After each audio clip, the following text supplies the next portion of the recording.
Ay! What's up guys? Andito po ako sa aming garden.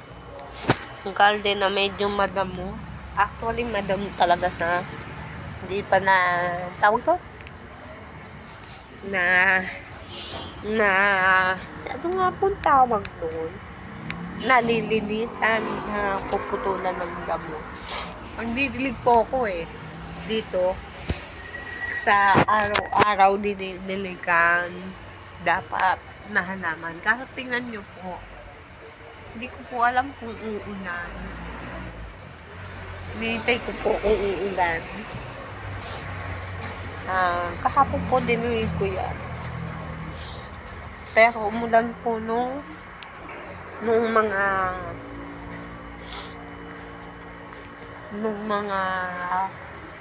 5 p.m. ata yun. So, ayan. Meron po sa pasapa hanggang ngayon.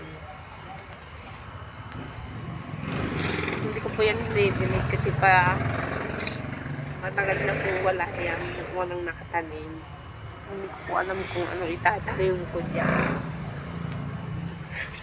So, naisip ko itong bulaklak. Gumamela. Kukuha ko ng tangal yan. Itatanim ko dito. So, yan po muna. Mamaya po, balik tayo dyan.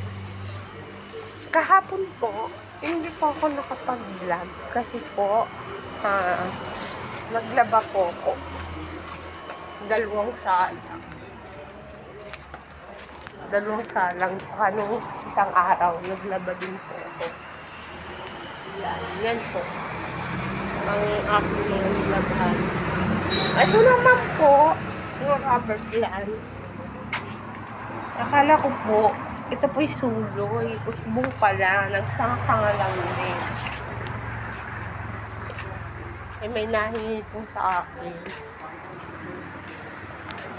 Ayan po, papalapit po ako kay Madi kong makulit. Hindi ganyan po, makipaglaro po ako sa kanya.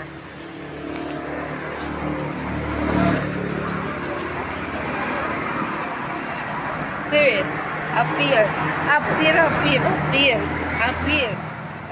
Ako. Ulit po yan. May nagsauli po niya.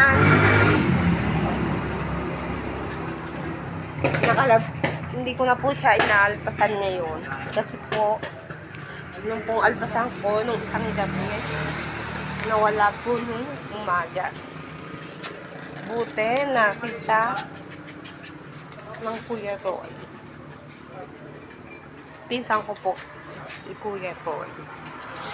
Bale, ang nanay ko po, at saka ang nanay niya magkapatid. Yan po. Yan po si Madi kong makulit. Kaya po, kagabi, hindi ko na po siya inalpasan. Kanya naman, kahit pinakain ba no? Kumpara nyo naman doon. Guys, kumpara nyo. Yan. Ganyan lang siya ng ganyan. Tignan nyo po. Ang kulit,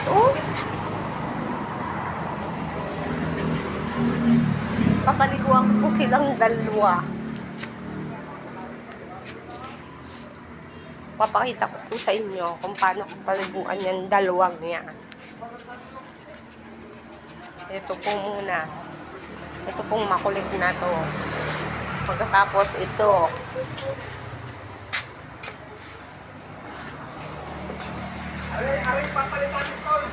Yan. So, balik po ako mamaya. Pag po, pinaliguan ko na si Madi ko. Hi po at shout out po sa aking 4 na subscriber. Ba't naman po ganun? Nakalima lang po akong subscriber nung nakaraan. Tapos, inalis nyo pa po. Nag-unsubscribe pa po kayo.